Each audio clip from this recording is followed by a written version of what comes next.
G&T show is intended for mature audiences. Parental discretion is advised. Live long and prosper, bitches.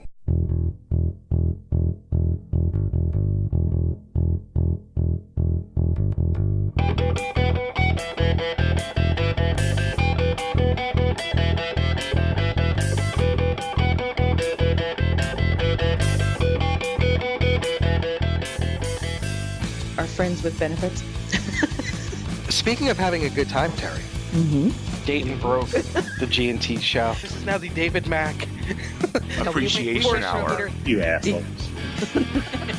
What is it about this guy that people love him so much? With his purple velvet cape and his crown. I thought it was a little much when he had us carry him in the studio on a throne. I am awesome! Look what I have done! Look what I have brought upon the world! There is an urge to go, yeah. I heard rumors that you might be working on something else, but we won't pry much. I was going to say I'm going to pry a little. Dare you! How dare you ask me to change it? Do you not understand the majesty of my genius? And the guy sitting next to me looked at me like he was, like I'd crapped in his hat. Yeah, it's the professionalism that sells the show. That's right.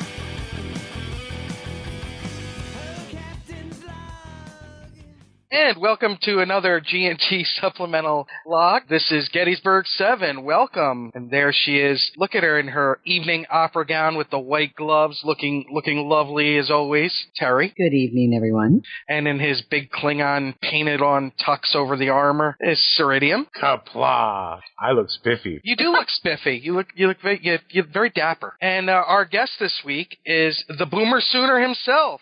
He's been on before. He's Larry Nemecek. Hey, it's not often you hear the word dapper and Klingon in the same sense, so. I know. I gotta be nice, otherwise then it's a whole honor issue and it just gets ugly. This is true. And I haven't checked the batteries in my paint stick, so as well. How would you say Boomer Sooner in Klingon? Oh, gosh. Could you imagine in the back of somebody yelling Just say death to enemies, I mean, or something, I don't know. What? Death to the opposition. There we go. There we go. Well, welcome back. It's only a game, sir. Why keep score? I always like that. That was that and Rom's giant hat. The Ferengis giant hat's always made me laugh. And that was first season, too. That wasn't bad. No, that was great first season. That's probably a lot of people's... No, that was last season. Was it last season? That was last season. I'm talking about Why Keep Score from the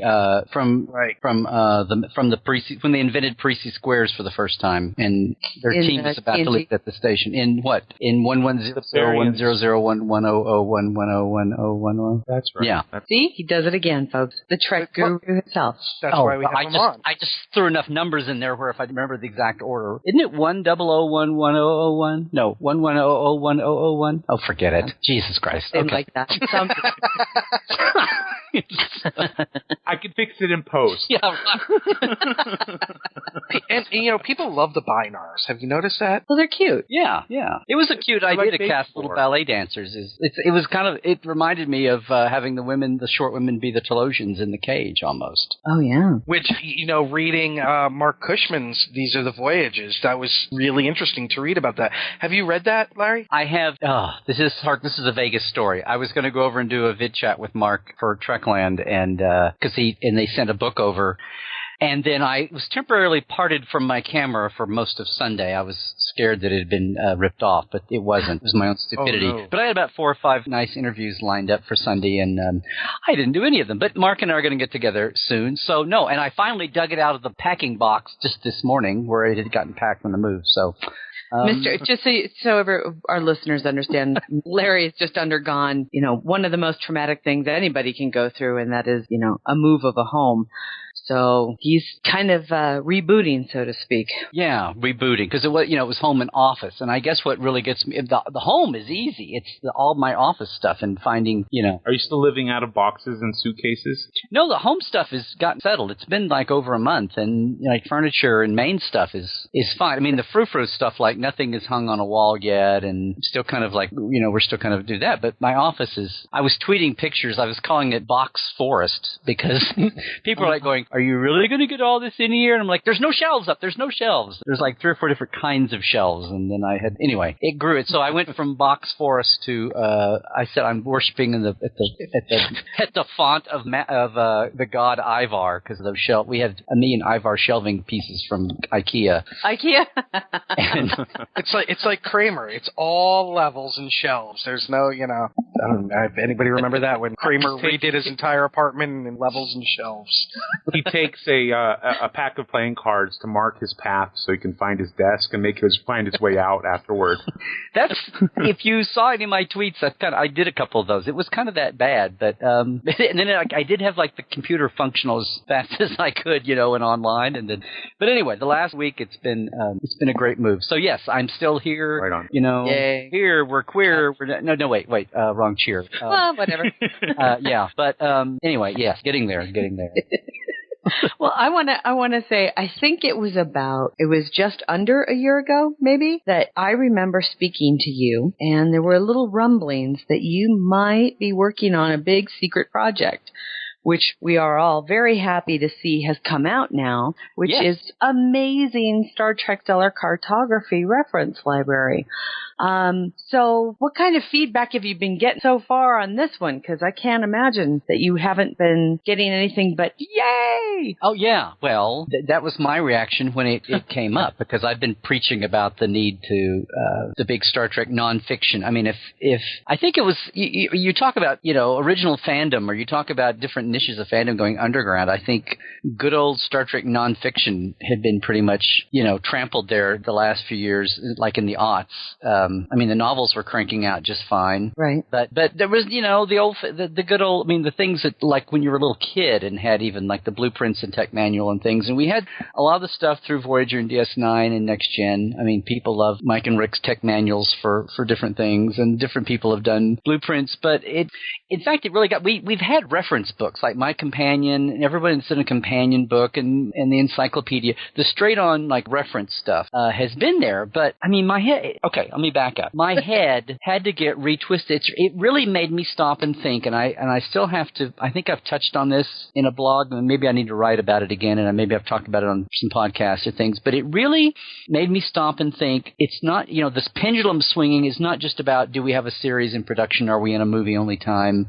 And all that. That drives what nonfiction is doing. And in the 80s, when we were just getting a movie, we had a comeback, but it was just a movie every couple of years, and you're locked into the paradigm of here's our Star Trek cast. Gosh, we got them back into movies again. We get 2 hours every 2 or 3 years, and the background fans like me and I think like 4.7 people across the country, we were all just kind of going, we'll never have these questions answered that we have in background. It'll never happen. So let's take the best. Let's pool our opinions, and there's been some stuff nationally published, and if it's been nationally published by the light, which back then was Ballantine for nonfiction. Right. The tech manual and Beja's Concordance and the medical reference. I didn't know at the time all these guys I would soon get to know, but the little New York mafia of fandom, because they were close to New York, the publishing capital, doing the poster book and the medical reference. That was like Doug Drexler and Jeff Mandel and Anthony Fredrickson, all these guys that would wind up coming out and being professionals. And I had the little fanzine that when Jeff and Doug Drexler, I think it was them, I could be getting this wrong, they did a fanzine when they came out during the motion picture, when it was like 78 and 79, and it was like Nirvana to fans. That was the whole point of Star Trek fandom, was to get something going again. But it was top secret. It was just like, stop me if you've heard the story before. And they actually did a whole little fanzine about how they were trying to find anyone inside the walls of Paramount they could come in and look around and talk to or whatever. And they had this little detailed story about how they were trying people they knew and trying to get friends of friends of friends and contacts of contacts, do all of that. And this is in a totally analog, pre-digital, pre-online, pre-social media world where it's all phone calls and who do you know? And there's these guys from New York in their, early 20s. Anyway, I forget the exact details, but they finally found a way to open the crack, got into the promised land, and they basically took some photos and did this little fanzine story about, it was called Fandom Triumphs or something. And anyway, I have a copy from the 80s. And 4 or 5 years ago, I found it and got it to Doug, and he's like, holy cow, where'd you find this thing? And he and Jeff signed it. But that's where where we were. There was nothing new coming, and even when we got the movies, there was very little coming. So the whole attitude was if you were a background fan, like with the maps or with Starfleet or Star Trek or alien cultures, I called it gap filling. It's like this is never going to be done for us. There's a rare chance we'll get something in a movie, but other than that, the movies aren't going to go to Teller Prime and tell us all about the Tellarites, or whatever. So let's do it ourselves. Let's get 4 or 5 or 6 of us. In fact, I had this thing when I was on the old well committee answering. I answered somebody with this, and then my college roommates made fun of me. I said there needs to be like a committee because the way Hollywood works, they don't care about this. But if there was like one uniform voice that Harv Bennett could turn to, which is kind of a little bit kind of what happened. But I said there should be like 8 or 10 of us, and we all sit down, and when something needs to be done, we get a script and we hash it out. I mean, I was basically talking about what background people do, but continuity people do, like Kellum DeForest, and then like I've forgotten her name, did on all through the modern series. Not science advising, but background advising. But they're checking for continuity, like nope, this person was a real life admiral, and you can't use his name, that kind of thing. Right. But I'm talking about fandom stuff. And anyway, I had this idea of the committee, and then my friends made fun of me, and something would come up, and they'd go, "Sounds like that's a job for the committee," and I'd go, "Ah." But that's kind of what Memory Alpha has become. It's like, I mean, it's not creating background, but it's like a whole bunch of people trying to, as much as it may even be controversial, people trying to safeguard canon and keep it going. Anyway, there was a time, but when the Next Generation started up, and not only did it start up, but then people like Mike and Rick were in there and taking very good care and knowing what needed to be done, then it's like all bets were off, where suddenly everything is canon. If it came before and it's been superseded, we toss it out and we think, oh, that's just from the sentimental 80s. So I know I'm been in a big digression here, but it really got my head back into doing the stellar cartography and doing the maps now. I actually had to uncanonize my head. And it was like I had to do a whole thing of going back to, hey, it's the 80s again. We're not going to get any prime on-camera stuff now, if ever. Romulus blowing up is about it, technically. And we have to explain how the Kelvin is so much cooler than April's Enterprise. But, and I won't even go there except to mention it in passing. But my point is that it's like after all these years of working, in the franchise and communicator and fact files and all this stuff, and it was like canon. And anytime you put 2 things together, you had to get like a writer to stick it on screen. So let's finally call it the D7. Okay, let's, whatever. Those kind of things. It was like I had to unclench my brain and go back to thinking. In fact, that's what John Van Sitters, our friend in licensing, and that's what our editors at Becker Mayer on Stellar Cartography were all doing, and especially John. It's like, it's okay, Larry. It's okay to unclench and start. That would even be kind of fun. And of course, that's what STO is doing. But they've got the luxury of being, 40, 50 years into the future that we last saw on film. Aside from even the little Prime bit of what was supposed to be Prime in JJ's first movie. So it was like halfway through, I had to wrench myself around to not be so anal about canon, and because there were a lot of things we could play with, and so that was it. Now that I've gone off on that philosophical, boring rant, and I'm sorry. No. All you ship people, we'll get back to Janeway Chakotay in a second, but for the background fans who have long suffered, these last 10, 15 years, Stellar Cartography is going to be, I hope, will be a huge hoot. Now, ask me something specific, and I won't ramble. No.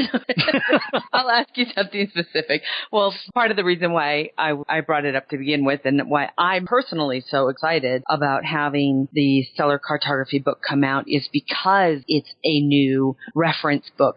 And let's face it, a lot of Star Trek fans like myself are, we play in that world with our fiction and our Foundry missions and everything like that. And it becomes as much, and I think that you can agree with me that as lovely as Memory Alpha is, it is not the same as being able to just reach out, grab a book off your bookshelf, open it up to where you need to go, and then have it standing and have something tangible on your desk to look at and to reference, like the word means.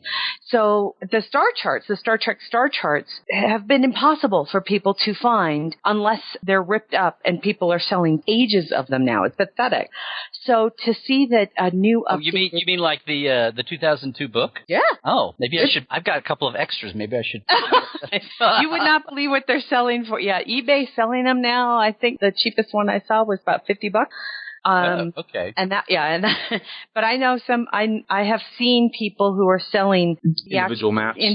Taking the maps out, or they're finding the maps that people have ripped out of the back of the book, and it's been so it's been frustrating because again even those are still computerized. If you find a copy of them on the internet, there's still a JPEG version of a photograph, of probably a photocopy or something like that, which a very poor quality photograph. Very, very poor quality. Wow. So there's a lot of us who are very, very excited about the new updated reference book coming out, and yet having another tangible book come out to tell us where the stuff is. So well, I guess I was going to my say, first question to you is going to be, what was the hardest thing? I'm sure that you had to go through a lot, but what was the hardest thing for you guys to plant, to put on the map, to make a reference to? Yeah, well, there were, two or three things. One, I'll say, preach it, sister, about just going and getting a book off the shelf. You just want to go bing, bang, bing, and put your Yay. finger on it. Yeah. That's just a book, much less the coolness of unfolding, like your old original, Enterprise blueprints or whatever kind of a thing. So having something big format like that. And having watched some of the stuff that QMX, for instance, has done with Serenity and Firefly, and watched Jeff do that, and I even got to be in the think tank of a couple of those, has been very cool. And we've had nothing like that on the Star Trek side really yet. Sure. So watching all that happen has been very cool, being able to be a part of that. I didn't come up with this concept. They came to me about it. I've got two or three other things that are still that we're pushing now that we're kind of starting down this tentative, and I hope it keeps booming, because I hope everybody enjoyed David Goodman's Federation 150 Years book last year. I loved it. Yeah. I loved it. Well, and there's a case of kind of it's okay to wrench open, and we're in a world now where maybe sometime down the line, something on film canon, if the Star Trek world has not melted down, and if that ever happens, it's occurred to me recently that for the first time in perhaps ages, this whole thing about it kind of blew open this year a few months ago with a news story. The whole thing about JJ and the alternate universe and control of the destiny of Trek. It's really occurred to me how the corporate, fans since day one, it's dirty NBC and crappy Paramount, and now it's CBS. It's the fans versus the corporate. And it's like everybody's on the same side of the fence now. The fans and CBS both have interests that are aligned. Fans don't want to give up their 45 going on 50 years of what they know, from aired Trek, from all the Prime universe. And CBS doesn't want to give up on its, how many $1 billion asset that is. They don't want to just toss that out and say, okay, no good anymore. So it's like they're on the same side of things. It's really kind of funny to watch. But basically everybody has that same interest at heart, and love the JJ verse or hate it or be in the middle or whatever, or take it for what it brings you, and that all aside, no one wants to see the 45 to 50 year, the Prime universe go away. Those 700, the original 700 Club, I called it. So where was I going with this? So creating Prime. So sitting down to think what to do with that, and have them come to me with this idea. That's where the nonfiction renaissance is coming from. For one thing, the deals are such now that more people than Pocketbooks has rights to do, if you hadn't noticed, by the way, Abrams with the 365 books and some other things. Now, Mark Cushman's book, you talked about that, which I barely got to taste it, and I love it, and I'm looking so much forward to talking to him. That comes from interviews that he had put back from people that, like I have my Next Gen Forward interviews that are going to be a wonderful asset sometime to do, that having begun to be mined. That's a wonder, but that's not even a licensed book. So even the stuff that's coming from the licensees is getting to be more and more amazing. And as John would tell you, it's stuff he's wanted to do for years, and just had to get the stars aligned corporately, and deals to come out and happen. So some of these ideas are starting to come to fruition. David's book was a big, canon buster, but then we're not going to see that stuff. It's kind of like the 80s that way. Again, we're not going to see the Prime Universe explored in that degree. So STO is doing a fantastic job of canon tale. You talk about it, but they've got the luxury of hopping ahead 40, 50 years for the most part, right? When they're not filling in some backstory, which is but just I know the degree of detail of treading on the things in between that they've done, and I'd love to sit down and talk to. I forget her name. Who's in charge of canon and Christine Thompson. Yes, I really would like to sit down and talk to her sometime about that and where her touchstones are and just the mindset of doing that. But we really are coming into a renaissance, which, coming back to cartography, I'll say this real quick and then actually answer your question. The way it's set up to do is it doesn't come out to December, which is disappointing, but it's Amazon, and I've learned all this. The whole thing about the pre-order, you don't even pay for it. You lock in a price and you pre-order. It's as much a thing about like liking on Facebook or views on YouTube. It's almost as much a social media thing. If everybody jumps, don't wait till December to order it. Aside from the fact the price might go up, it probably wouldn't much, or the early bird price. But the big thing is jump in there and pre-order it, and it's like a snowball. It's like show the big impact of everybody wanting this. It's like sounding off that you want more. I feel like I'm on an NPR telethon now. It's like show that you want more of this programming. Exactly right, though. But show that you want this, and it propels the licensees and CBS to go, oh, well, look at this huge pin-up demand. Because we intellectually know that, and they've had a ton of new fans who are seeing it for the first time. So it's a mix of a lot of people. But the more that ticker goes up on pre-orders on mine and other things, the better it is. So anyway, apart from reference guides, this is really gap filling. And the hardest thing was, if you think about it, Jeff did his book in 2002, and aside from how rare it was, you said, there really hasn't been a lot of prime updating to do. There were 3 more years of Enterprise, so we accounted for that. And then the Romulan, and then we had the drought, and then the Romulan, as far as going actual on-air canon that we had to deal with, the Romulan supernova, the Hobus subspace shockwave supernova, the way it's finally gotten explained to make halfway sense. And thanks to STO for kind of fleshing that in the comics for doing that. So the two biggest things were how the hell we fit the Delphic Expanse in from Enterprise, which was gone, but still had to fit in there at one point, and it was supposed to be 2,000 light years long and 50 light years away from Earth, and there were a few touchstones, and we figured that out. And then putting in some Enterprise story. Huh? Does that make it farther than Kronos? No. Here's and I'm going to put these up sometime. We figured out, we tried to, unlike Khan, we tried to think I came up with the idea. I said, let's make it 3-dimensional so that when you have a cross section. Say what? That's the way it should be, because that's kind of how the universe is. Oh, I don't listen. It was such a big thing when they did the finale of Next Generation, and it's in the future universe, and the Klingon dreadnought type ships Jesus Christ, I've gone blank.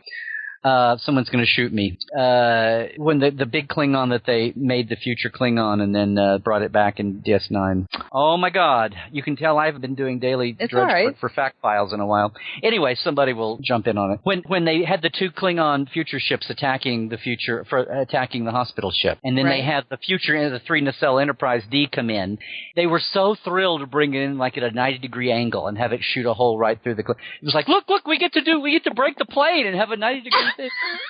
Because Rick and Peter let us do it. It was like, okay, that was such a shock. But yes, 3D. So the answer to fitting the Delphic Expanse in wasn't, you get into the trap of thinking paper maps, 2-dimensional thinking, but the galaxy's disk is about 10,000 light years thick, and the really populated parts are within the inner 2,000 to 3,000 along the. If you take the plate and look at the plate from the top as a clock face, you get the quadrants, right? You turn it sideways and you see the skinny plate from the side, and that's so. Anyway, so what we did was say the Delphic Expanse is kind of like a wet lasagna noodle that's kind of bent, and it's 2,000 miles, but you don't see the 2,000 mile length until you turn it on the side. Does that make sense? It works. Interesting. It works. Yes, it works. So you can have it in between Kronos and Earth and Vulcan and have them be involved, because they were involved in exploring it and having their ass handed to them. So that had to work. But they very specifically say they were 50 light years from Earth, 50 or 20. I've gone blank on it now. But anyway, very specific distance. And then when they get to the Zindus original planet, it's the same distance from Earth as it was when they went in. So it just made sense to do it that way. So those are the 2 biggest things. But the thing that I loved doing the most was, and even Jeff avoided this, and even the guys during the show avoided this, was making the frack sense out of the Dominion War. Very cool. Let that savor with you. And the proudest thing I did in all of this was I choreographed the Dominion War to Jeff's star charts, and all that talk about, Earth and Vulcan and Risa are all being threatened, and you're like, how are they threatened if everything's over by DS9? I made sense because there's one key thing that wasn't explained. Oh, and also the fact that they talk about Beta Z being occupied by the Dominion, and Binus, not Binus, not the Bolians, Jesus Christ. The Andorian? No, the other bee guys. You can tell I've been moving. Benzite? Yes, thank you. The Benzite. The Benzites are occupied, and Betas and Boleus is threatened along with a lot of the homeworld. The Benzites were actually occupied, and then the Romulans helped liberate the Benzites when they came into the war after Pale Moonlight. And that's all canon dialogue. So, but those are all things that had kind of been ignored, and Doug and Mike and the guys on the show were like just throwing those wall charts up that look really cool, and the minute you actually look at them, they totally fall apart. They could not possibly, the real stars in them could not make sense. So the minute, and that's what Jeff then threw in his 2002 book. Here, Dominion War, here you go. Whoa. And people are like, oh, cool, it's the chart. Oh, look, I got them in detail. And now I'm looking at them in detail, not making sense, and all that. So, and that was canon. So first thing I did was make up an excuse for what those meant, because they were obviously on air. And the first thing I came up with was, well, the arrows look really cool, but it's not like, World War II or Civil War battle chart. The planets you see are like the origin points for the forces. So I didn't have to make them, yes, these two are not really 2 light years apart in the same sector. This thing that's way down in the south part of the Federation is not right by the demilitarized. So yeah, I know this is getting a little in the weeds, but if there's any tech heads out there, they'll love this. So that was the first thing. And then doing that, putting a grid that made sense, there's one big major thing that was never located by Jeff or anybody, and or mentioned again, that was the Battle of Tyra, like the Tyra system at the very beginning. When they go, oh my God, they wiped out a third of our fleet. And and so I postulated this whole, if you bear with me, if you think about how like the Gulf Stream comes across on the real world, comes up the eastern seaboard, and then runs across over to like Iceland and then over to Great Britain and to the UK. And they're worried about global warming messing that up and all that. What's it called? The elevator or the escalator or something? It circulates the water in the North Atlantic. Okay.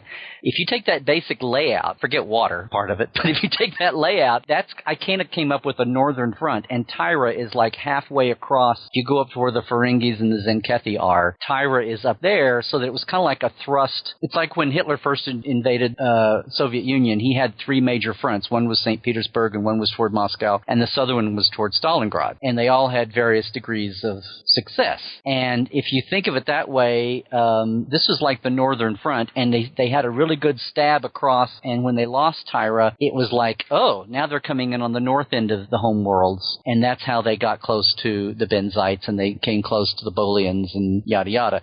And all that talk about threatening Earth and Vulcan and Risa all the time, without everybody like, well, then why didn't they punch on through? Part of it was they were up there close that way. The other part was the main thing through the Amargosa sector and all the main stuff, the Shintaka system and all that stuff was kind of like the middle. And it's kind of like if you remember in the Gulf War, boy, getting really militaristic here. In the Gulf War, they talked about the first one in 91, how they could have, once they broke through the border of Saddam, they could have had a straight run up to Baghdad, but they didn't go, right? There was nobody and all that. And that's kind of what I postulated for this. And if you look at Jeff's map, it was kind of that way. If you could break through those systems down there, and Beta Z was one of them, if you could break through all of those, you had a straight shot into Sol and Sol and 40 Eridani and all the rest of the homeworld.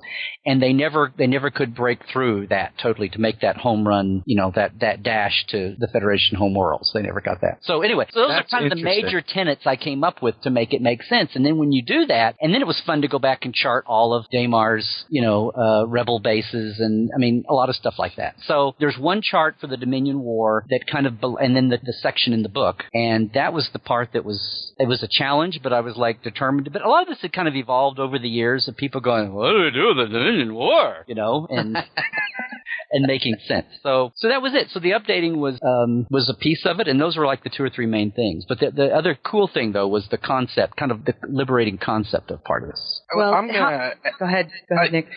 Is there anything in there about the course that V'ger follows? Yes. Oh, actually, I think Jeff had V'ger in his book. He did. In the Star Charts there is, yes. But I don't think Nick has the Star Charts. No, I don't. I don't either, which is why I jumped. As soon as I saw Stellar Cartography coming out and figured out what was in it, I jumped at it. So I'm very excited. Well, it was kind of funny, too. And it's like, Jeff sat down and took, I forgot it's kind of like the best of this is, it's a little bit harks back to where we were in the 70s and 80s. I was just a dumb kid in Oklahoma, but I wrote letters to Jeff when the medical reference came out and said, the star you picked for the Klingons is closer than Rigel, and and he wrote me back and said, well, I've had letters from 1,000 other fans, but yours is the nicest one. Everybody else is hateful and snarky. I mean, I know. Late 70s fandom, hateful and snarky. Who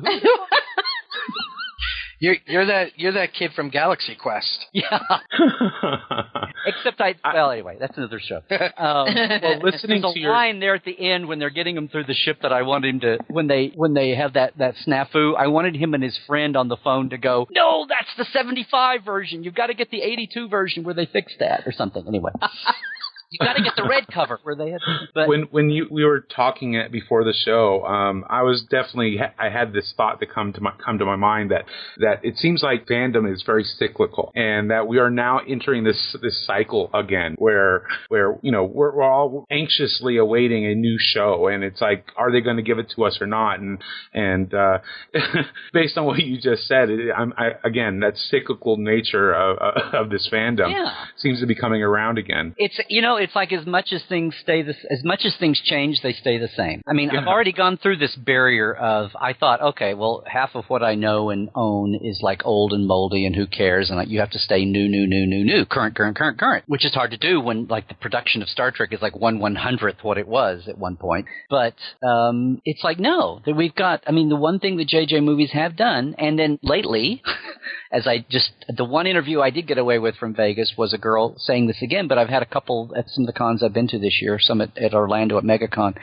It's like there's tons of people still finding Star Trek. Yes. Who don't come to it via JJ. Right. And not even their parents raising them, the right way. I had this girl, and when people come up like at my table and start to say, and I say, oh, your first con? They go, yeah, I'm so excited, blah, blah, blah. And I go, and how did you come to the family, blah, blah, blah.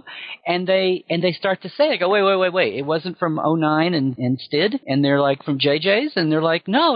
And a couple of them are like, vehement about it. No, I had these friends that had telling me for years I should watch, and I finally did, and oh my God. And it might even be the original series. There was this girl in Orlando who was like, no, it wasn't even like the next gen remastered or anything. It was the original series, by God. And awesome. And there's tons of it. That's what I really step back and go, do we maybe on a mass scale, maybe for average Joe mentality to get in and get them hooked, and then they get their brains exploded. But there's still enough drawing power on face value of the original series, and then next gen too, as the two biggest pillars of the Trek to bring people in like that. And with all those new people coming in, somebody said, no, these stories are not known. And for a while it annoyed me. I'd see somebody run a news story or something, and I'd go. Oh, like that's news? Like that's 10 years old. What's the big deal there? Or that's 15 years. What's the thing?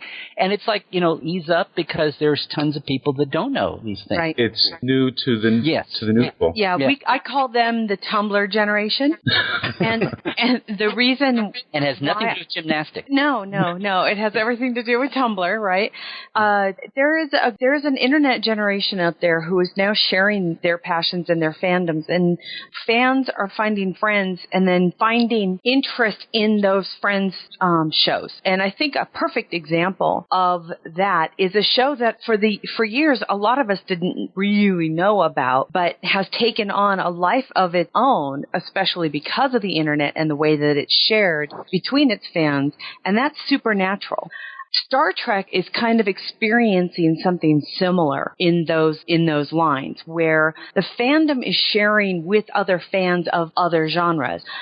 Doctor Who, let's face it, it's not like Doctor Who is pushed to hell and high water on normal television channels here in the United States. Why is Doctor Who so popular in the United States? It's the internet. The internet, that people are able to share their fandom together, and they create a community faster than they ever could before. And so I think a lot of the younger generation are seeing us share our TOS memories and all of those, and they're like, oh, maybe I should give that a shot. I can pick up the DVDs, or better, hey, you can see it all for free on CBS.com or even Netflix or things like that. the accessibility to the shows is so free now that I think the fandom is just finding it easier to grab a hold of. And I think your books like this are going to be selling because it's a whole new generation of kids who don't have reference books. Well, yeah. And they're going to be going apeshit for them. There's so many. I mean, it's like the waves. It's like ripples in time here. I feel like we're over the time planet. It's like there's so many compressions of effect happening. It's like once a year something slaps me in the face. It's like a paradigm change. One of them, and I got into this with Doug when I'm bopping along, and here comes Thing and says, "Oh, there's a Facebook campaign to tell Netflix to have season 5 of Enterprise." And I'm like, "What?" And then I see Doug is promoting. I'm like, "Now, why would you stick your name on this when you don't, stick your neck out and see?" And went over and I need to put up part 2 of it, but it's a video thing on Trekland where we talk about it, and it's like, it's like everything else. There's a whole generation of fans who are just now getting all this. It's like there's a sentimental thing that's happening, and I need to adjust the way I do this. At my panels at most cons, at least at one of them, I try to do my show of hands poll. I started doing this after 09 came out, just to see where everybody in the room, because every room's like in a play, every audience is a different audience, every house is different, and every convention and every subset that's sitting in front of me at a given time, for starters, is a different spectrum. It's a different spectrograph fandom. And so we do a show of hands. How did you come into the family? Was it original series primetime NBC, or the original series rerun era, or next gen? And I've had to start saying, I started finally saying next gen first run, DS9 first run, and all that. And then I go back and I go all the way up to the JJ movies, and then I turn around and I guess I should, since they're 4 years apart, should break that up and say 09 and then STID. And I just love saying STID, by the way. But I was in the hospital it's a last mark week of for some endearment. STID. Yeah. I went to see that STID of this. But anyway. And then go backwards and say, now what's your favorite? And it's like it's just like the revelations are coming and coming and coming. This new fandom we were talking about it's like Doug said, they didn't go through the week by week, blow by blow for good or bad. It's like there's a ton of people. Most of fandom did not go through the original series blow by blow. Most of fandom, I bring this up now and people laugh, was not aware of the bunch in the holdovers in the 70s and the 80s that hated the third season because Gene stepped away, and it was Fred Freiberger running it, and they think Spock was bastardized in Enterprise Incident and Cloud Minders, and a Vulcan would never talk like that and do those things and talk openly of sex that way. And there was a whole chunk of fandom, mostly the women-led fandom, which was, I say 67%, which they thought of the third season as, well, I don't accept the third. That was the phrase. I don't accept the third season. And you say that to somebody now, and they go, what?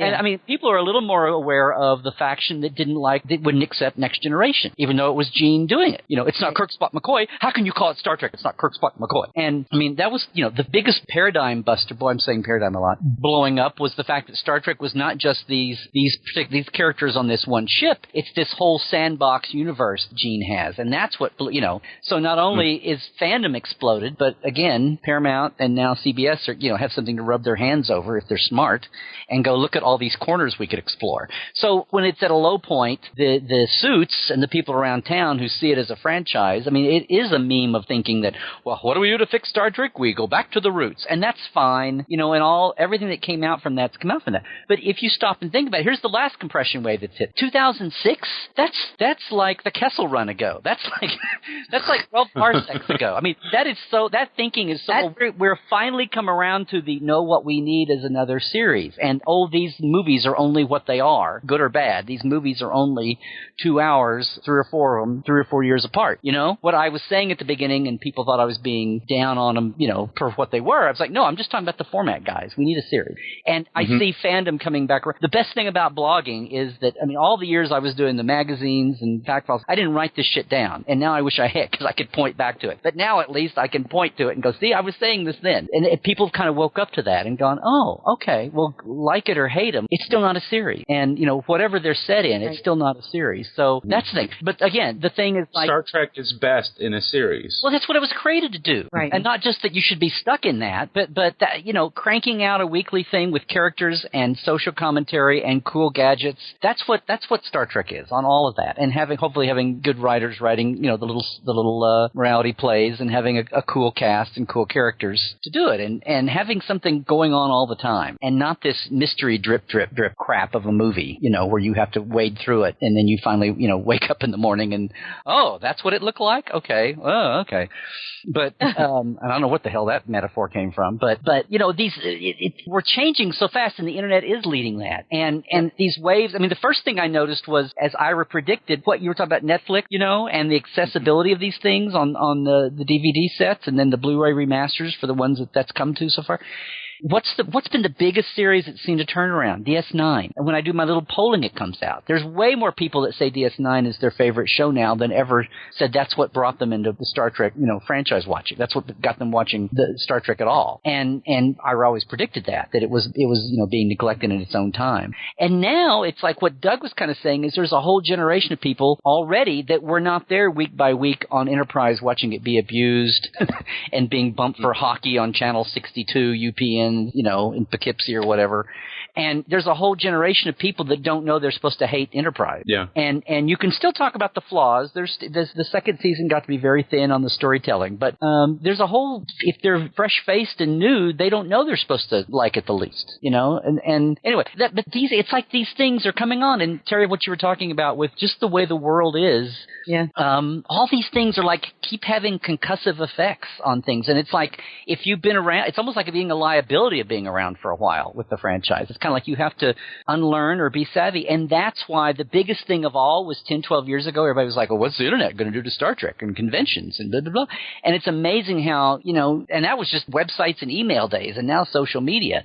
And it's almost like people meet each other, like you were kind of saying, on social media, but they still want to go to clubs. They still want to do charity things. And they still want to go to the big destination con or even hopefully the small neighborhood con. Right. They want to go to those to meet the people that they've met online. And so internet has not killed the convention star. I think it's only helped. Yeah. And who would have thought that 10, 12 more years people. Yeah. Brought even more people in. But, Larry, you said something interesting. You said about CBS and Paramount. Well, thank God it was at least one thing. If they were, if they were smart with their marketing. Did you see what's going on with the Blu-ray, Larry? Oh, with the Into Darkness Blu-ray? Yeah. I haven't had to say anything. I mean, I won't force you to say anything if you don't want to. No, there's not a whole lot that needs to be said.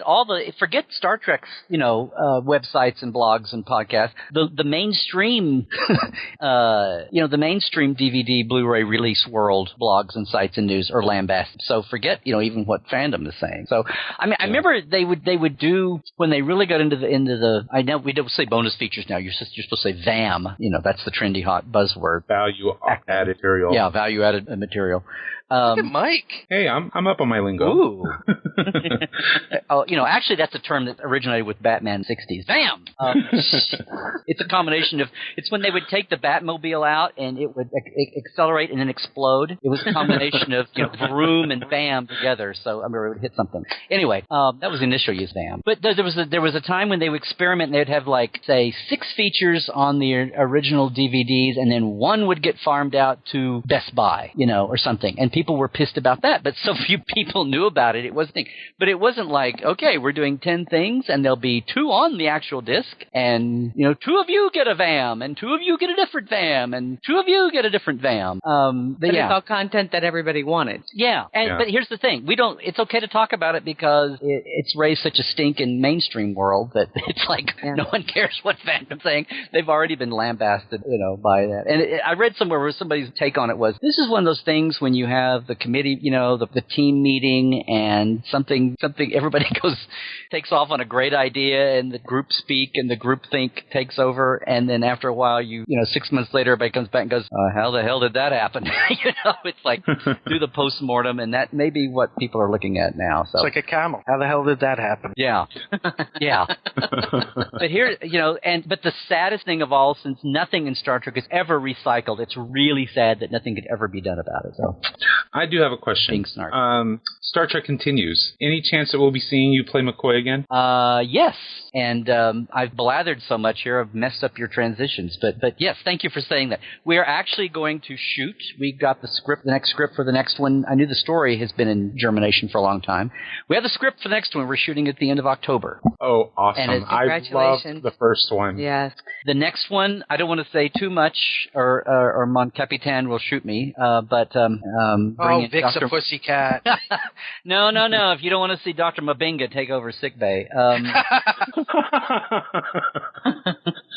McCoy's going to get a sudden vacation. Yeah.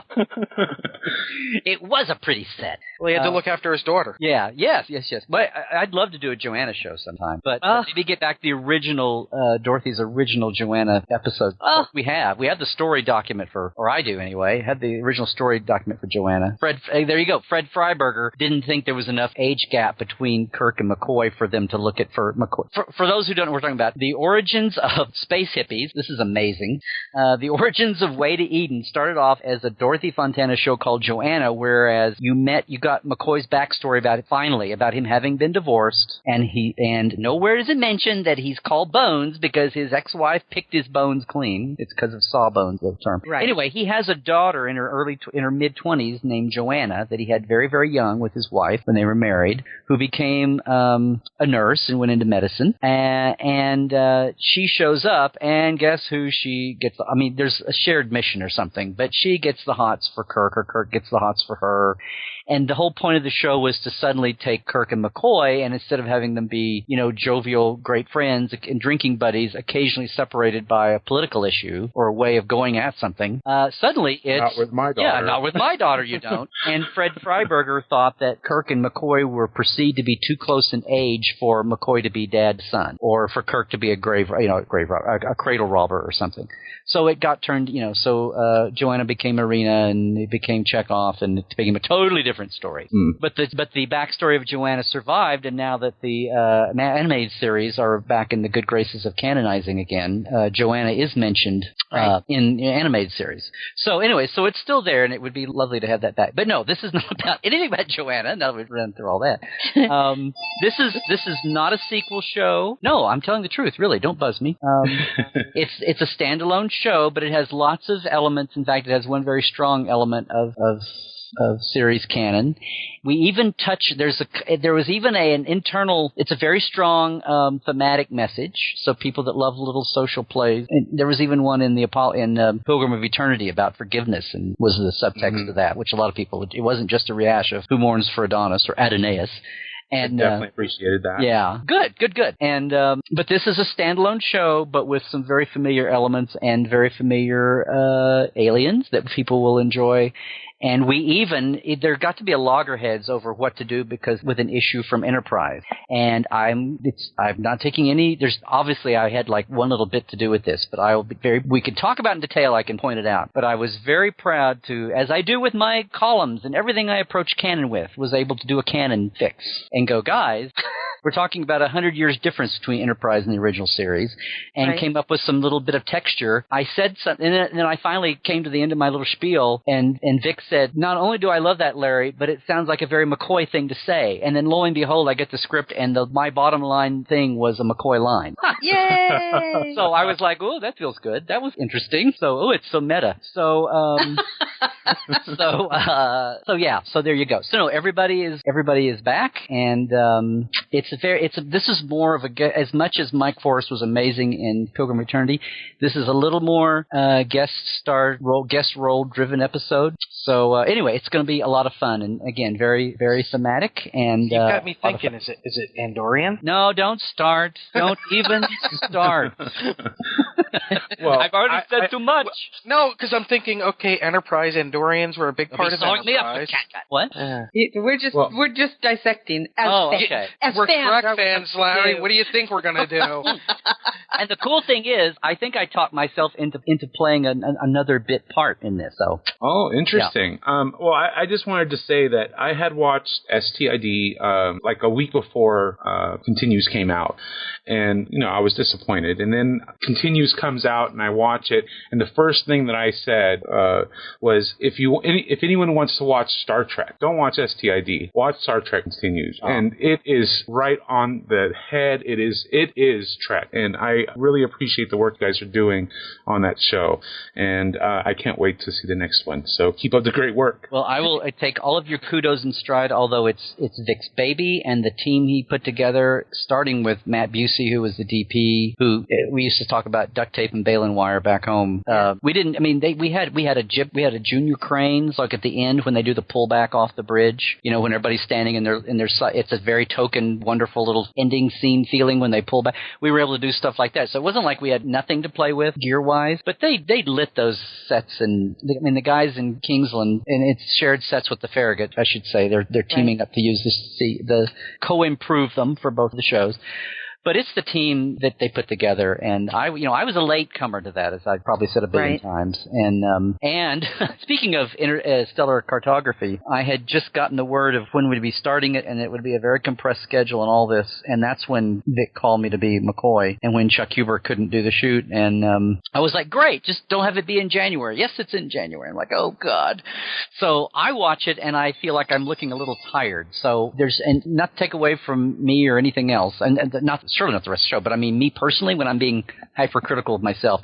So I can't wait to get in, October and not have, hopefully, well, I say that. I'd love to have something else come at me on a month's notice that's as much fun as stellar cartography was, but even though it was a ton of work. It was a labor of love. But I would love to be able to go full bore on the shoot this time, because if it hadn't been I would have been like flat as a pancake if it hadn't been for the fact that the people were so great, no drama, no soap opera, no everything. Everybody got along great, and the sets were amazing, and everybody was professional, even though nobody was getting paid. Everybody top to bottom were fans, and except for the one little girl from Canada who was our boom operator, and we made her a fan. She was cute. She'd say, we were like, now you should go watch so-and-so if you want to really get this. And she'd go back and watch it that night. She's like, oh, I get it. But other than that, our line of the week when we shot was you'd walk on and that sick bay was lit up for the first time because they just built it. And it was like, oh my God, this is so Star Trek. And that was and we were the ones doing it. And that's what that was our one. Well, that sentiment definitely came across because that was so Star Trek. and the reaction, and I had been through a lot of things, from being a kid and being in theater and journalism and working in news and living in LA and walking the political line of so many things in so many different venues. My cynical, jaded self is around now. When I get a fanboy moment, like getting to play the Tellurite back in Phase 2, I have these rare, every time I ever got to talk to DeForest Kelley, having a little fanboy puddle moment happens increasingly rare. So to walk in Monday morning, and after we got in at 4 a.m. because of fog on the East Coast and we had horrible travel coming in, to walk in sickbay and be a McCoy fan, playing McCoy, wondering how, would they have enough props so we really get to do surgery stuff, and walk in and they had a surgery set up with protoplasers and laser scalpels, and it was so cool. And to walk in and have that set lit the way it was, and it totally reads with the lavender up in the alcoves and having a Leonard McCoy little black plastic plaque on the outside wall, it was just like, oh, I just did my little fanboy meltdown right there. And it was, if nothing else, it was worth it for that. And but I was going to say, when we had the debut in Phoenix, I didn't think anything could top that. And not that it topped it, but Vic worked out doing the world premiere at Phoenix Comic-Con, and we had 4,000 people in the room in the main hall, and would have been more. It held 4,000. We had about 3,500 to 3,800 probably in there. And then we signed these special posters for free. We had like 1,500 of them, and they all went for 2 hours. And at the end, they were just like zooming people through. But it was just, and then it's like, oh, the rest of the convention, go back, schluff off to your little table and do your 2 little panels. It was like, you couldn't, that was just something to come down from. And so many people kept coming through the line and saying, this is so cool. I feel like I just ran home from school to watch an episode that I've never got to see before. I'm like a kid again and running home to And that's what I was like, oh my God. It's like, then after a day or two went by and I thought, okay, so did anybody under 40 like this episode? But anyway, this guy. Yeah. Well, that's great. So anyway, it was just amazing. And I thank Vic for jumping in and, taking a risk with me. And I just, I can't wait to go onward and better. The script is great. And it has like I said, it has a thematic thing and has cool moments. And Still no token McCoy line, so we'll wait on number 3. There's one of You don't want to overuse. Yeah. There's 2 things I really, really enjoyed about Continues. One is Vic, without being a parody or anything like that, just his movements. I mean, it's Captain Kirk, the way William Shatner when he walks and everything. Vic just, if you were looking through a fuzzy old UHF station, you wouldn't know the difference. I thought that. Exactly. And 2, and I hope I'm pronouncing the last name correctly, Michelle Speck. Yeah, that scene when she walks in with Apollo, that's just the 2 of them in sickbay. They're obviously not the character vibes. They're not even wearing the same outfits. But I have such a strong, I say Madeline Rue, Marla MacGyver's Khan feeling. Not in what they're doing, and she's obviously not coming on to him. He's not coming on to her that way. But just the dynamic that it's in sickbay, and it's this, strong, powerful, miniskirt wearing Starfleet officer with big hair. Talking to somebody who's a powerful person in the bed. I mean, again, it's not any kind of direct corollary aside from just the 2 bodies and that's it. One gender, one gender, one gender, and then that's it.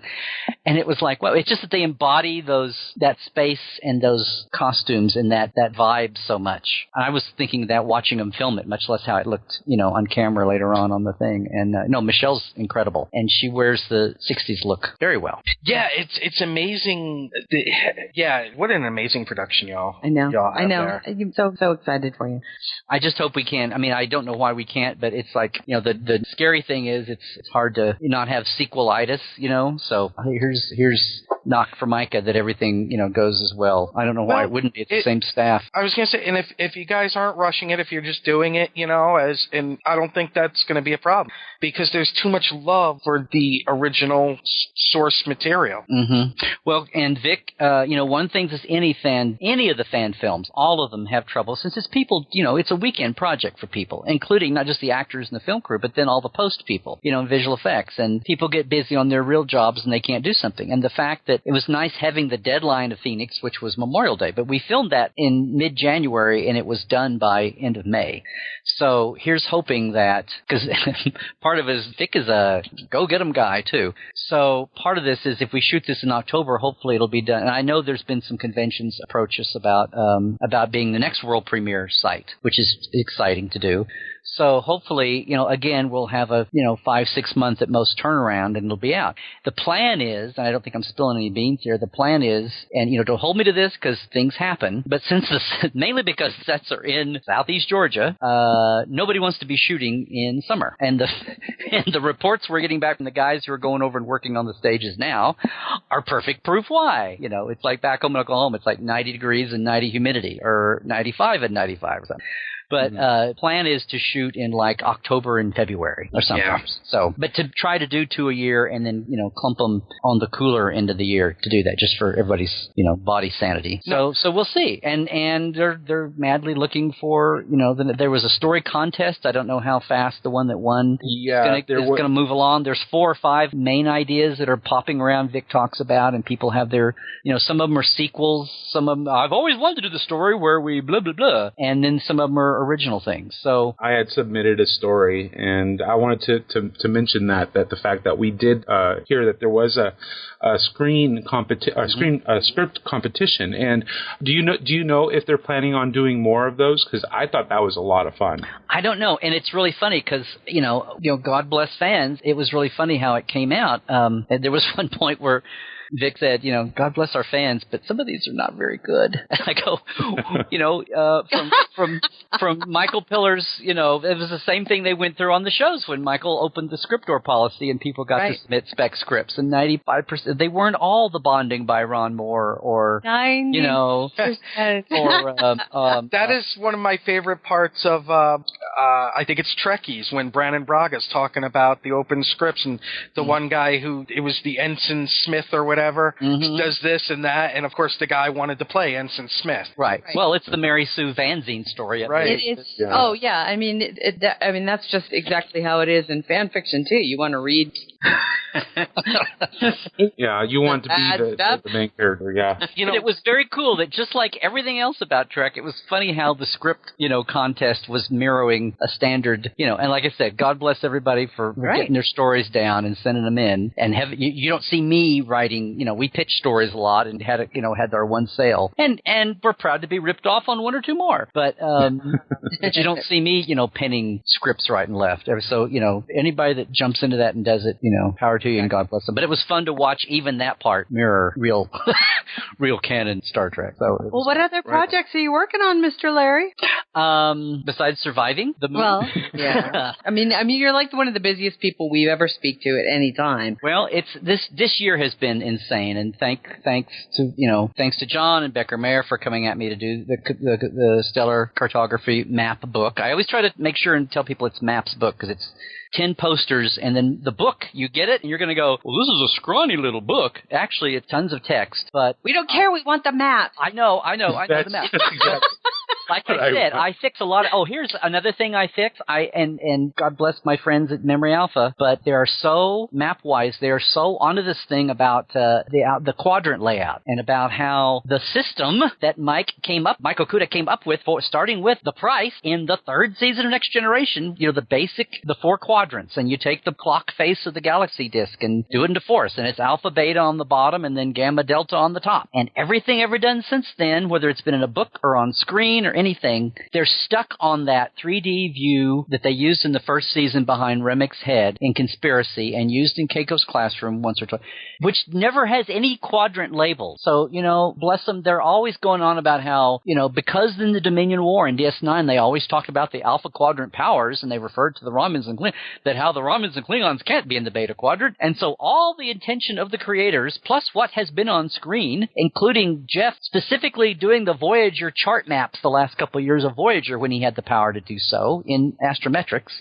and showed the return trip on screen, they, through the Delta, and actually how, since Sol is halfway, the home worlds are not in the middle of the galaxy, obviously, right, but like halfway down, like halfway through the radius, how you actually come across if you're going straight from the far end of the Delta back to the homeworlds, you cross the Beta also, right? Right. Okay, so that he accounts for that. Now, my lovely friends at Memory Alpha have been stuck on, saying, well, none of that's all apocryphal and it can't be true because this was shown for the overwhelming preponderance of everything, much less the creator's intention, as the years went by, was that way. So anyway, because that's been kind of a weird thing, and the whole DS9 Alpha Quadrant Powers thing, I addressed that also in the text. So it's like a paragraph or two, but it's one of those things that if you're really a tech head, if you're really a canonista, it's either stuck in your craw one way or the other, maybe, and I kind of lay out my little thing about that. So anyway, the book is not this massive book, but it addresses all the different maps, and the maps are all very varied. So there's some quote-unquote straight ones. There's a couple that I think, an alpha beta, that I think if you get them, I'm hoping gamers will love them. I'm hoping anybody that does like ship clicks or anything with ships, or they make up their own crap or whatever, or they just want the atmosphere, they put them under plastic or glass or something,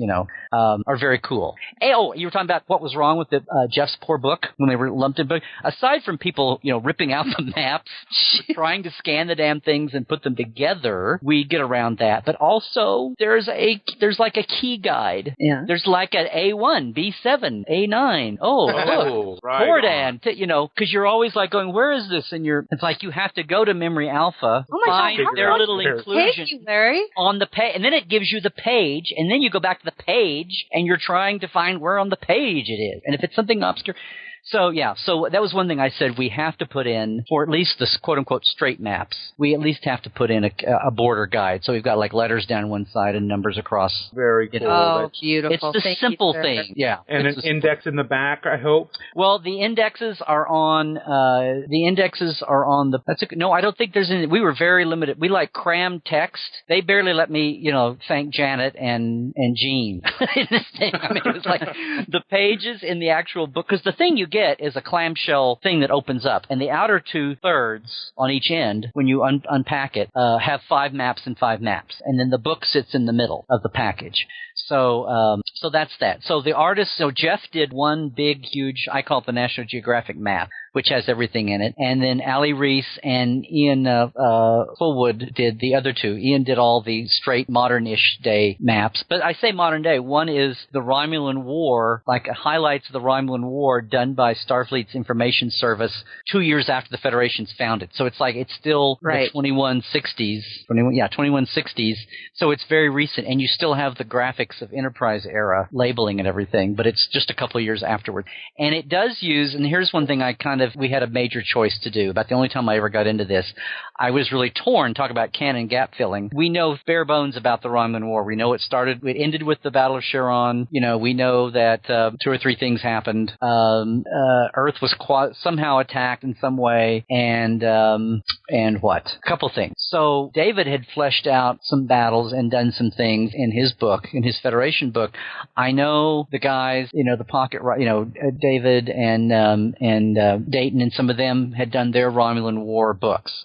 And when it came down to it, I felt like maybe I should, not to create a conflict here, but I kind of steered toward the details that David had in his, just because it was Becker-Mayer, but because they were like linked entities or whatever. So not that either one of them are official canon because nothing's been filmed, but so I kind of go that way. So if you're all into, and I don't know if STO has even like tried to touch on that at all or whatever.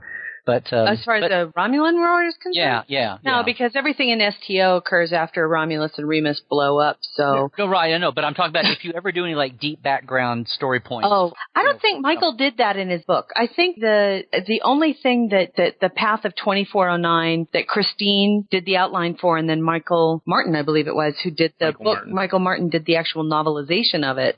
All they were concerned about is what happens pretty much after Nemesis, and then gets you to the beginning of STO. Right. Okay. So nothing in any STO material ever goes back to. Never really discusses. Okay. Well, this is a mine that's been sitting here for 300 years. So we had to go. There has been a time travel episode, but it goes back to TOS. Right. So it never goes back even further. Nothing ever really goes back before TOS. At least yet. The Vulcan admiral that was there when Clag was found on Earth with Archer. No, I always I always did it when somebody pronounces TOS because there was an ambassador TOS in the pilot. Oh. No.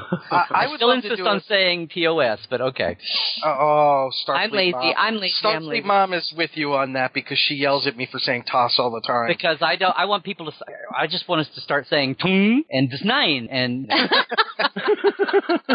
an ant. Well, we picked up. It appears, and Mike could tell you from our numbers that we get from the convention, we picked up a lot of new listeners. So for the new listeners, I would like to say, Larry has been on our show many times now, and I want to make a movie called Being Larry Nemecek. Remember being John Malkovich? Oh, yeah. I think it would be great.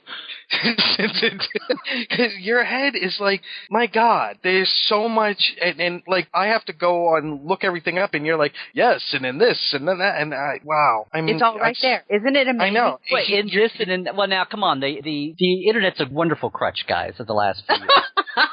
It pisses me off when I go to think of something. I'm going to say this is because of the exploding Star Trek background and not because of any advancing calendar years on my part. But, basically, I saw Dave Rossi was doing his morning Twitter. His Twitter that somebody was saying, okay, people who were double cast in the original series. And they were doing different series and said, no, within TOS. And somebody finally said Mark Leonard, and Dave said, that's what I'm talking about. And I was like, okay. And I started to spit people outside. It started with Diana Muldar. And I started to spit some people out, and I was like, and it wasn't coming. And it was like, oh, good grief, this stuff.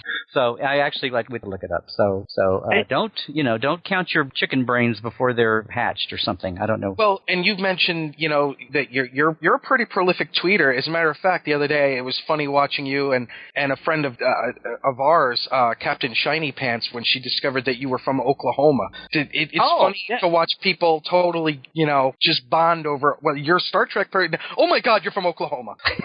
Well, I tell you, there was a guy, and I'm gonna get mad. He's gonna make me mad. There was another podcast guy who has his own podcast. His name's Gino, and his Twitter name is Ractagino. So hi.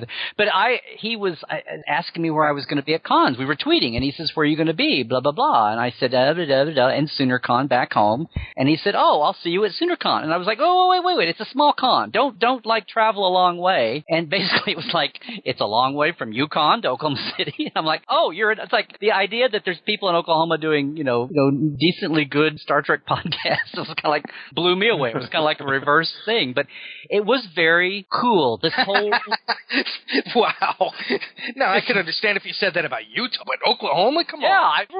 But this whole thing about social media and the podcasts and everything goes old and new again. But I just have it in my head that when I go back for SoonerCon, it's like, oh, here's all my old friends I've known for 20 years, 30 years, all my old fandom people.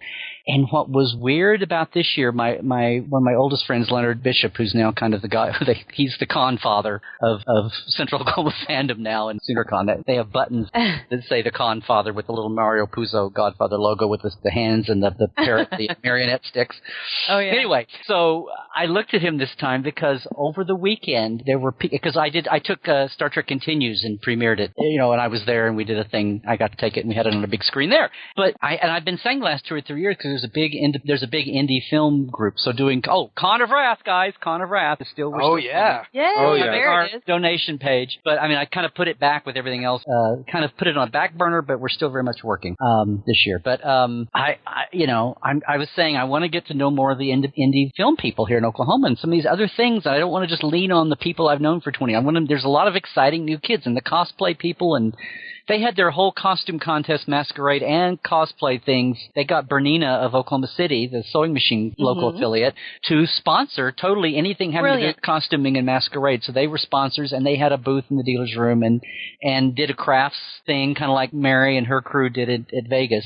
But I say all that because I was thinking already in my head, I need to break out and meet some new people. And before I even kind of quasi did that, Leonard looks at me and he goes, I want you to know that we're having people come up to the front desk at registration and go, is Larry Nemecek really here this weekend? And they're like going, yeah. It's like, I mean, most of the people working at the table are going, well, yeah, it's just Larry. I mean, it's kind of funny. And I had people like halfway through my fundraiser, this guy and 4 people who are also from more up by Tulsa, but came running in breathless saying, oh Larry, I'm so sorry we're so late. I hope we haven't missed everything, but we did want to donate to Con of Wrath, and we did want to blah blah blah. And I'm like, it's okay. So where'd you come from? And we're from close. But it was weird. It was like there are people starting to come to SoonerCon and want to jump in my projects and things who I didn't know from 30 years ago back home, which is kind of a mind fuck for me, if I can say that. Yeah, you can. It's an explicit rating. Well, I looked at 2 or 3 of my oldest friends and I go, this social media stuff is working. That kind of reminds me of the story that Ethan Kalk and Jack Trevino shared with us when we interviewed them. Oh my God! They lived. What was it? A few blocks away from each other for ever. And it was only until I think something I think it was an internet related social media thing that they actually realized. Oh wait, we're right next door. So yeah, the internet and social media definitely has. But they were contemporary. Yes. Yeah, they were selling stories to the shows they're trying to and pitching and all that. And then very cool when they got to work together on some of the fan film scripts they've done. But this was it was just really weird. It's like I'm meeting people in Oklahoma who I didn't know from old time fandom, which is partly about my ego. And I was like, oh my God, it's not much ego, but it was like this crap that we're all supposed to be doing for our careers is actually working. But it also was really heartening that there was all this fresh new face stuff that I keep seeing is actually and it's not just in wackadoodle mainstream anime or Doctor Who or whatever. There's some Trek people coming who are primarily Trek oriented, and that was cool to know too. It was they didn't have to go back to the old days. They were and they weren't teenagers either. It was people running in marrieds and couples and people with kids stuff too. But it was this is all still living and breathing and going along even in Oklahoma.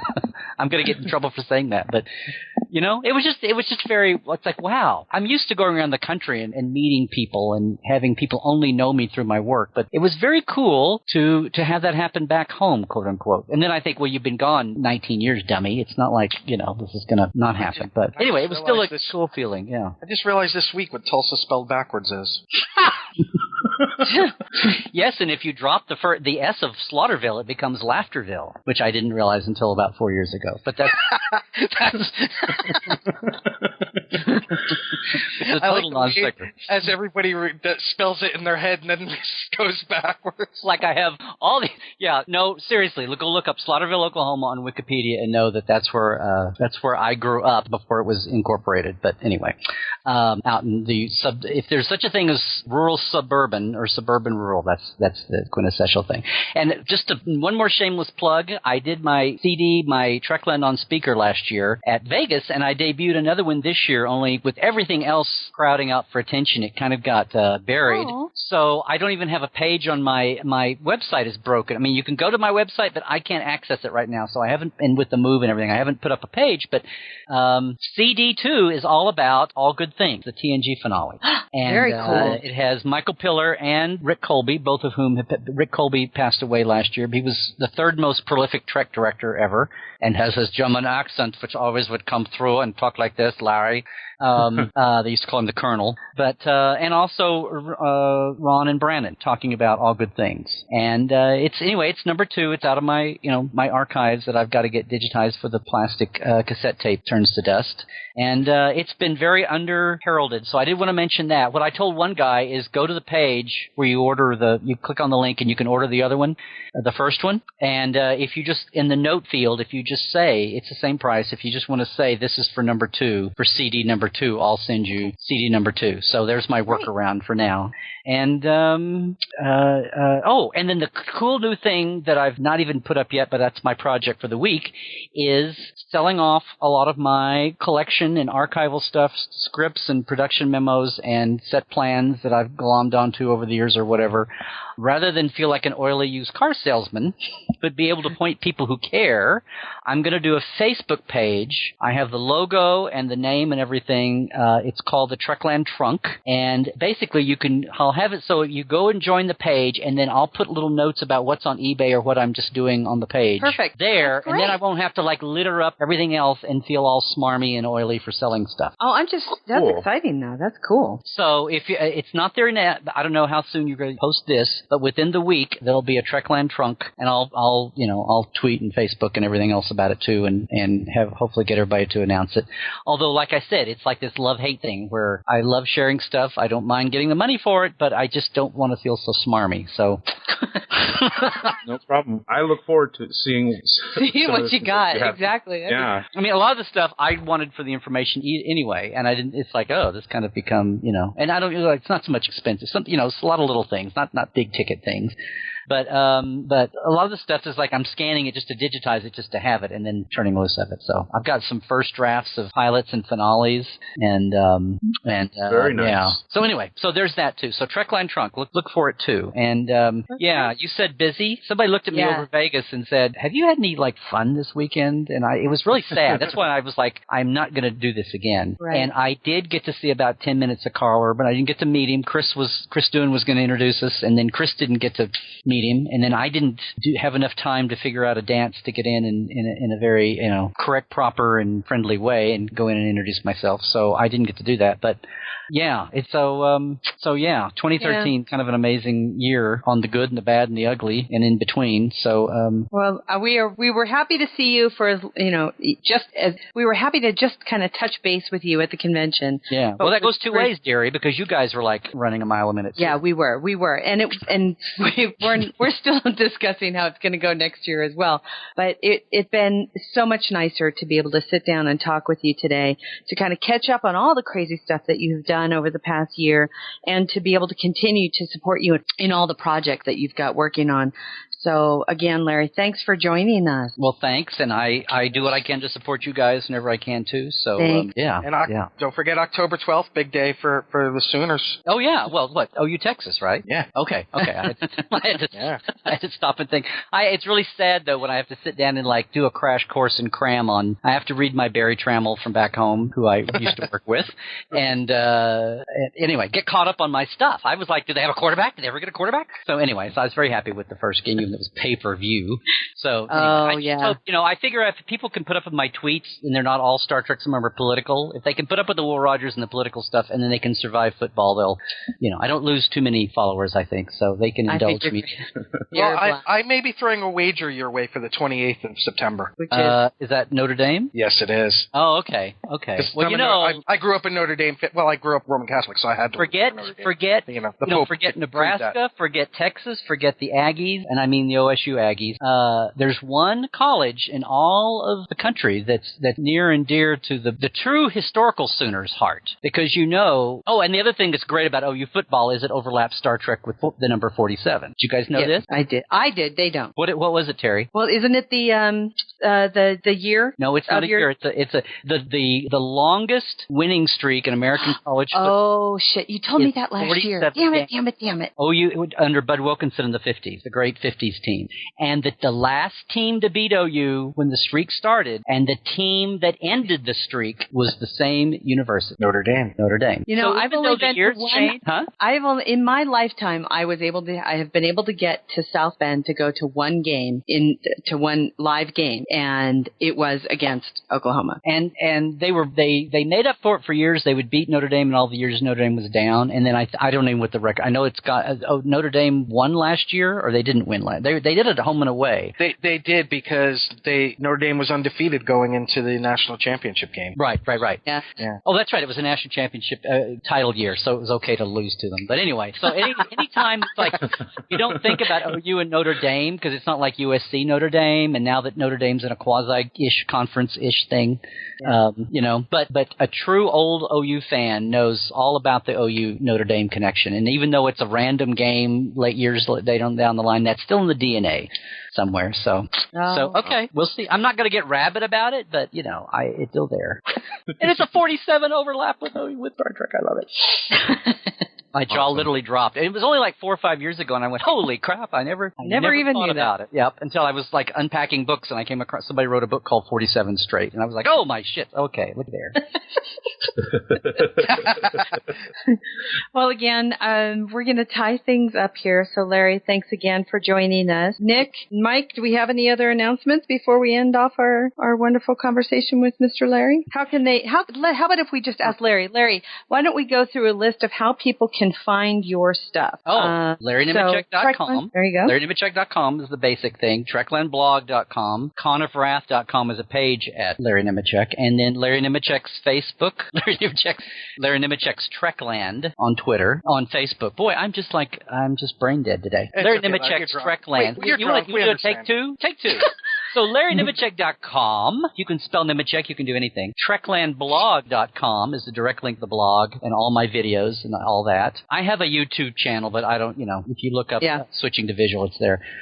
Twitter, it's just Larry Nemecek. And Facebook is Larry Nemecek's Trekland on Facebook. And soon to be added, Trekland Trunk on Facebook. Excellent. Thank you so much. There we go. And I've got some cons brewing for the fall, but they're not set up yet. So the next for sure cons I know of Blaster Con and Sooner Con and WonderCon and Gallifrey and all that stuff next spring for sure. And Vegas and Comic-Con and yada yada. Because, Larry, you're a guy in the know. I have a question. We're never going to end. No, because this is something that we've been talking about since Vegas. Do you know why they moved it up a week for next year? I have no clue yet, but I don't know if it's is it reacting to some other convention or maybe it's availability on the hotel. Yeah. See, we don't know. Our minds originally went to, the conspiracy theory of who are they trying to block? What convention are they trying to block? But see, to me, this is, it had always been the first weekend until a couple years ago, and they went, which I hate, because we have a Movies on the Lawn. Here's a Will Rogers plug. Movies on the Lawn at Will's at the Santa Monica Ranch State Park, where I'm a docent. And for the last 3 years, after the first 5 years of it, I've had to miss one of our big events of the years because I have to go to Vegas, and I missed the Friday night thing there because they do it around his death day. So I'm thrilled that it's going back where it belongs on the first weekend. Now, there's a whole ton of people that have come along in the second weekend era who are all like, oh, thrown. And we're doing the tour next year. Oh, Star Trek the tour, guys. Star Trek. Yay! Trek to Vegas. Geek Nation Tours. Yes, go see that too. And we decided to go biannual, and we've already got our quota for next year. But fantastic! That's cool because it's becoming legal in more states, so you can. And again, you can always support our good friend Terrace Cassidy and Geek Nation Tours. Larry's involved with the Star Trek tour for him, and geeknationtours.com, I think it I'm is. the namesake of the Trek. I wear that goofy bowling shirt for the brand. Love it. Hey, I wore the goofy sticker in the middle of my forehead last year, or this year at the convention, so. That was a sticker?